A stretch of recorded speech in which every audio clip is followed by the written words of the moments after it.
and welcome to Just the Job, the program that showcases the diverse range of careers that are out there just waiting for you. Now this week, we've got a special program looking at New Zealand's largest export earner, dairy farming. In today's show, Ariane Settle from Ashburton heads to a large local dairy farm and teams up with farm manager Will Grayling. Then Ariane heads up to Hamilton to Dairy NZ's research labs to discover what technical advancements are being made in dairy farming. And finally, Ariane teams up with a range of rural professionals to discover how they help the dairy industry. So let's head off to Ashburton and join Ariane. Hi, I'm Ariane Settle from Ashburton College, and I'm really looking forward to learning about the dairy industry. We drink and we sell an awful lot of it. Milk. Our milk products feed more than 100 million worldwide, and our dairy industry contributes to 1/4 of our export earnings. With nearly 5 million cows being milked, dairy farming is New Zealand's single most important economic activity. Ariane's headed to Single Tree Farm in South Canterbury to check out farm management. It might be a crisp cold dawn, but it's a warm welcome from farm manager Will Grayling. Morning, Ariane. Morning. How are you going? Good, thank you. Story. Will, a past Young Farmer of the Year, has been managing this large Ashburton farm for 2.5 years. He's just taken over the management of a second farm, so he's one of dairy farming's fast rising stars. Right, Ariane, so this is where it all happens. It's the business end of it. So the cows are coming on from this side, 80 bales, so 80 cows at a time, and it's taking about 10 minutes to milk them out as they go around. Then they exit out the other side to the nice fresh grass. So we're coming in, hand under here, flick it on, the automatic cup remover, so it automatically comes off, put them on. All done. Next. A huge range of what a farm manager does, so I can be doing anything from milking the cows to measuring the grass. You do need to know how to do most things, and if not, you also need to know your limits and access those that do know. Yeah, it's good to have a finger in most pies and know a little bit about everything. Yeah, we have a reasonably large farm now, so we started on 800 cows and then just going to win to 3,100 cows this year, so yeah, just over 3,000 cows with sort of 13 or 14 staff should keep us out of mischief for a wee while. So my role as a manager is to make sure that we make enough milk at lowest costs, and we can't just put the cows in the paddock. We just wouldn't survive like that. So we need to make a dollar to make it work, to pay the staff, to increase, the cows, increase the investment back into the farm. So we need to get it right, and there's a lot of tools out there that we utilise to make sure that we're not wasting any feed and that we're doing it efficiently. There might be 3,000 cows here, but Will needs to know each one is in good health. A number called condition scoring is given to each cow. So what is condition scoring? So, Ariana, we're trying to decide essentially how fat the cow is. So we're out here in the paddock, we've got this handy little book here. We're looking at a few key areas of the cow. So first of all, we're looking along her backbone, seeing whether it's sharp and raised or whether it's nice and smooth across the top. A score between 1 and 10 is given to the key body areas. The normal range for a cow is between 3 and 5. So this white one, can you see her long ribs? Slightly. Slightly. Is her backbone raised or is it flat? It's raised. They are. So we'll look at our book here. What are we? 3 long ribs. Maybe 3.5, 4. Look at that, spot on. Somewhere between 3 and a 4. Yeah. Feeding out is Ariane's next job, and she'll do that with Farms Operation Manager Ramon Westerbarn. We've got palm kernel just behind the tractor here. We're going to load it up and we're going to feed it to these cows. Palm kernel's great for putting that weight on the cows. Do you know how to drive a tractor? A little bit. A little bit. Oh, we'll get you trained up and see how you go, eh? Okay. Get these cows some feed. A cow really is a massive munching machine. Each needs a colossal 80 to 110 kilograms of grass per day, depending upon the time of year, something which is generally possible in New Zealand's temperate climate. It all means our happy, free-range cows produce milk at a very competitive price. You're doing well. Yes. Next trick is to learn the joystick. So what's your regular day-to-day routine? Well, because I'm part of the roster, I could either be here at 4 for milking or coming in later at 7 o'clock. And then I go around and make sure all the cows are all fed, and I give the guys a list of jobs on the board and make sure they all know what they're doing. Just remember to give a few revs More revs, more revs, more revs. Go forward. So when you're feeding out, is there anything you keep an eye on, like a cow that's a little bit under condition or something like that? Yeah, we keep an eye out for that. Generally, if the cow doesn't come to the feed, there's something wrong. If you've given them their new grass, wound the fence up and one cow's lagging behind, there's something wrong.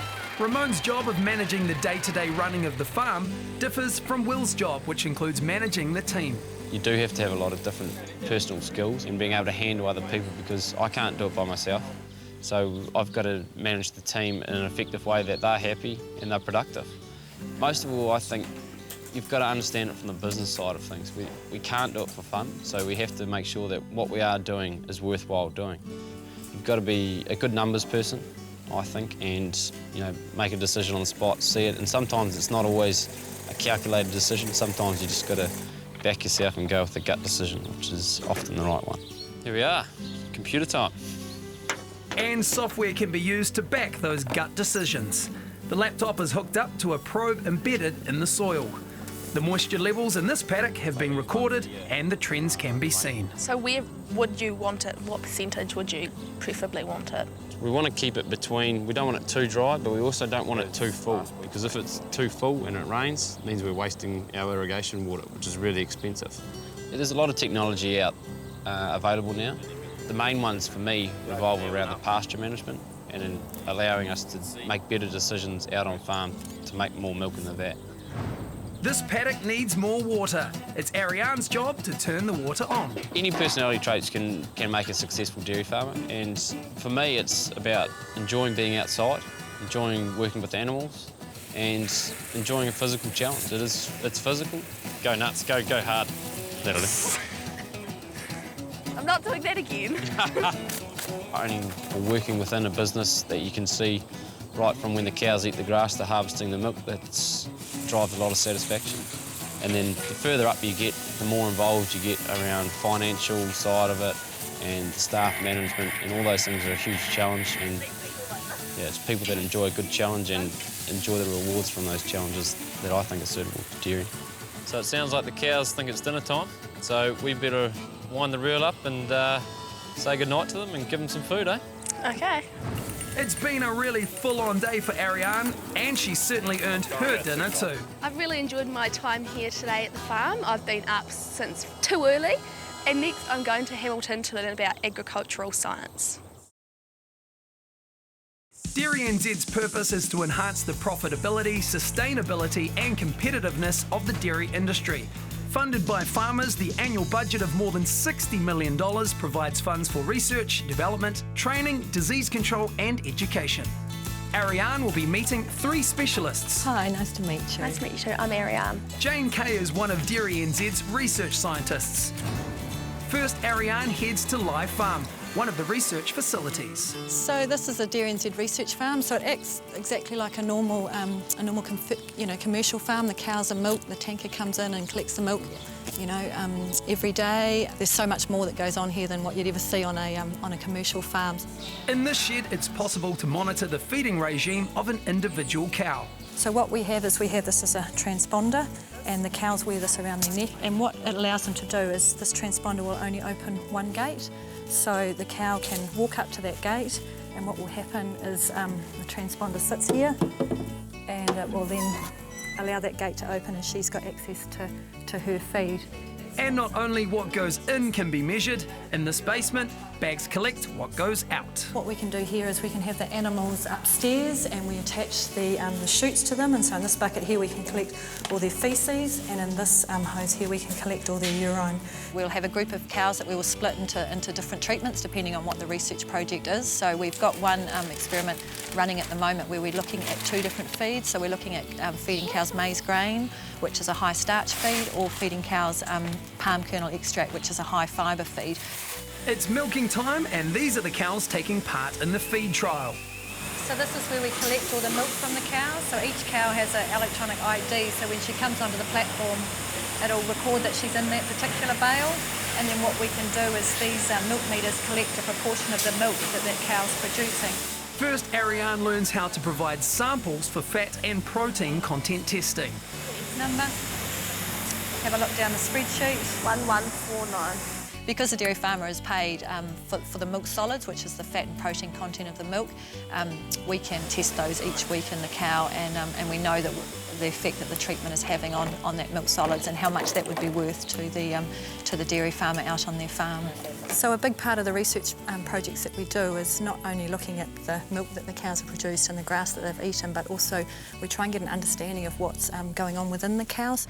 And blood and urine tests are needed for that. First, the urine sample. So I can show you, if you like, a technique that we use. So this is good to do on a cold winter's morning because it warms your hands up.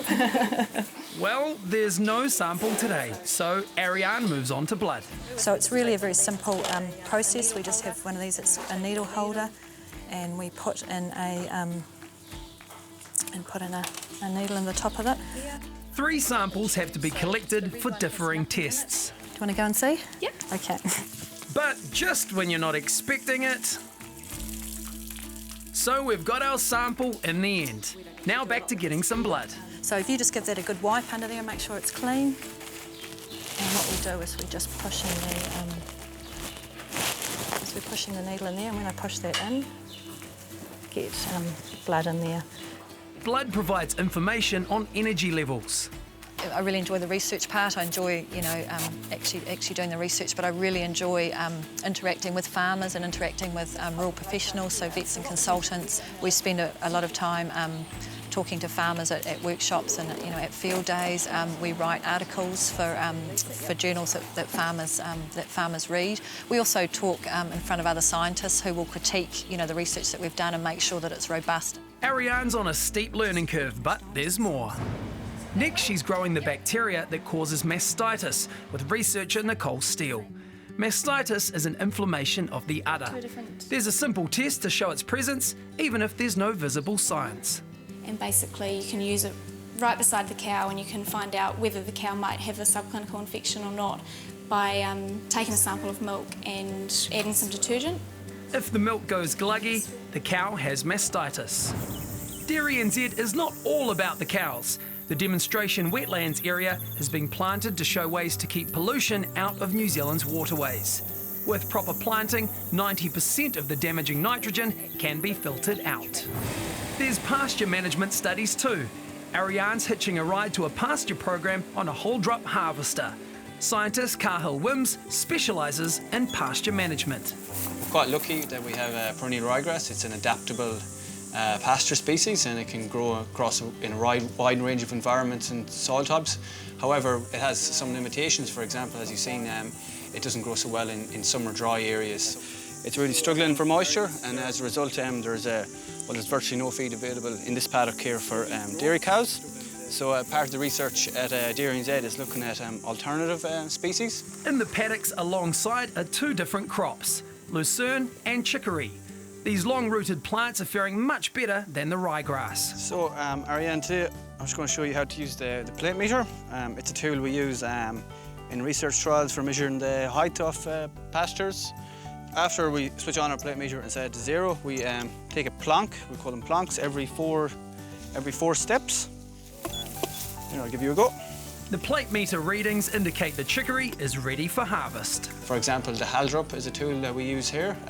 So it cuts generally a 5-metre strip of pasture, and all the pasture is collected and weighed by the machine, and a subsample of pasture is then collected and brought into the lab for dry matter analysis. So this is a more accurate method of calculating pasture mass. Once the samples are dried, nutrient value is recorded. What I like about my job is the diversity of work. From being out in the paddock, taking samples and assessing pastures, to being in front of the computer, analysing my data and discovering new things, gives me a really good sense of satisfaction when I see that our work is making a difference and it's improving farmer outcomes throughout New Zealand.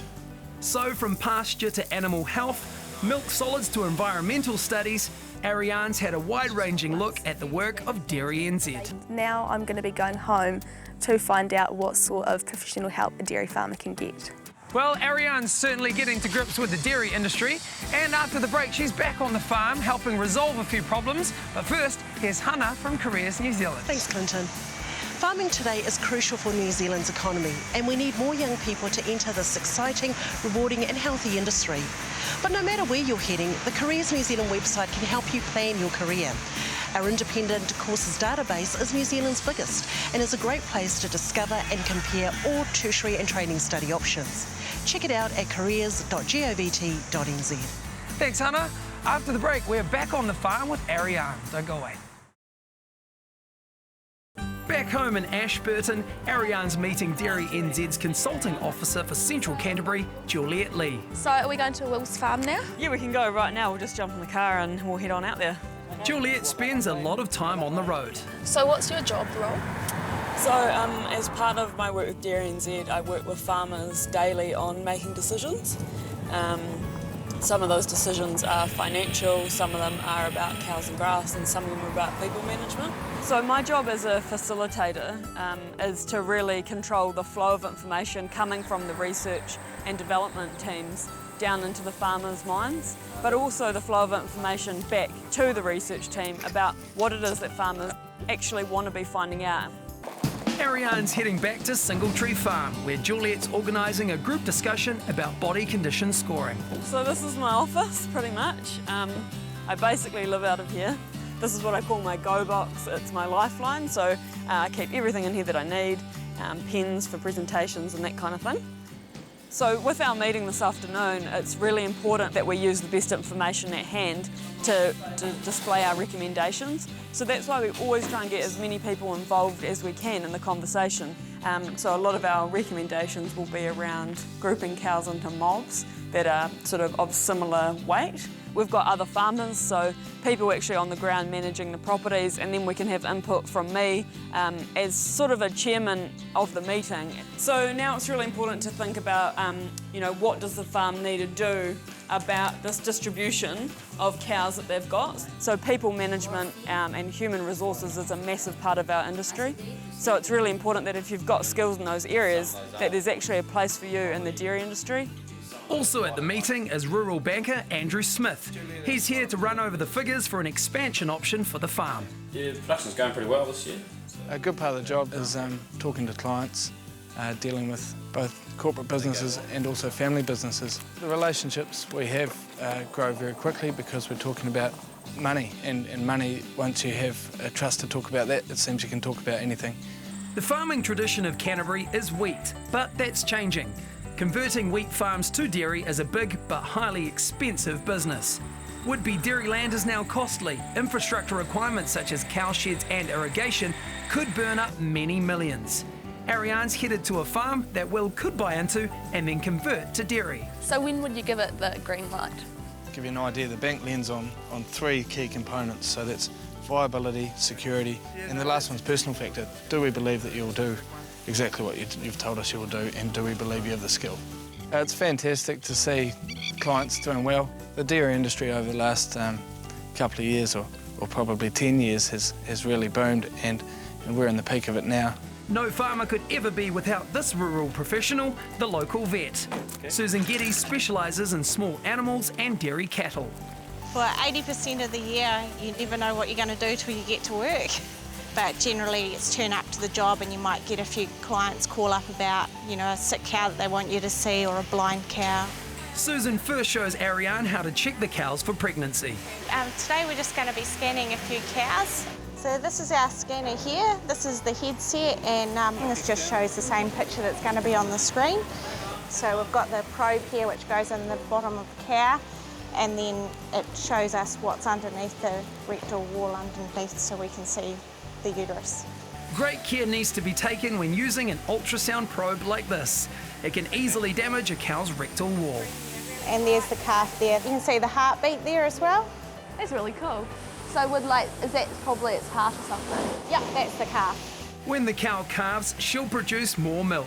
And Will is safe in the knowledge his cows will earn their keep. Definitely happy to tackle anything, but I wouldn't lie and say that nerves don't come into it sometimes. There are certainly situations, even though I've been doing it for a while now, where you get there and on the way you're stressing out about all the different possibilities for it. This cow has not been walking well. She's lame. Lameness is usually caused by stones that are trapped in the hoof and cause infection. So we're going to take off a layer off the top here and see if we can see any little marks around the outside here on the white line. So will this grow back? Yep, it grows similar to your toenails and fingernails as well. It doesn't grow very fast though. Just like cutting a toenail, this doesn't hurt the animal. The hoof is pared back until the problem is revealed. Job easily done here, she's walking better already. But the next one will be more tricky.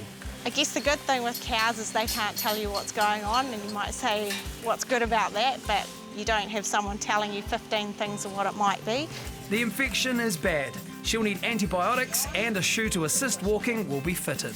The variety in the job is definitely one of the best parts about it for me, especially during the spring. That's probably our most varied time of year, and you never know what you're going to get when you go to work. Well, what a busy few days. Ariane's learnt heaps. So if she wants a career in dairy farming, what does the future hold? I think dairy's hugely important, especially to New Zealand. It's obviously our biggest industry at the moment. We need to keep trying to produce milk for the world. The world is wanting it at the moment.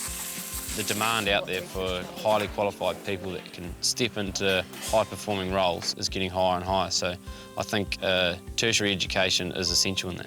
It has been really fantastic and I've really enjoyed myself. I've learned everything from being a dairy researcher and researching feed to injecting a cow, and I could see myself being a dairy farmer or something along those lines. Dairy farming is New Zealand's single most important economic activity, responsible for 25% of our export earnings. Most jobs in the dairy industry involve some work on the farm, so you must enjoy being outdoors and working with people and animals. Training can be completed on the job, but entering the industry with a recognised qualification will allow you to progress faster. There is a skill shortage, so there is a variety of rewarding jobs available and good opportunities to get ahead. A job working in dairy means you're part of an important industry that helps feed more than 100 million people around the world. Hey, well done, Ariane, and thanks to Will and his team and everyone at Dairy NZ for making this program possible. To find out more about the training opportunities and careers from this week's show, plus information about all the careers that we feature in this series, go to our program website, tvnz.co.nz/justthejob, or simply Google Just the Job. So best of luck, and I'll see you again next week.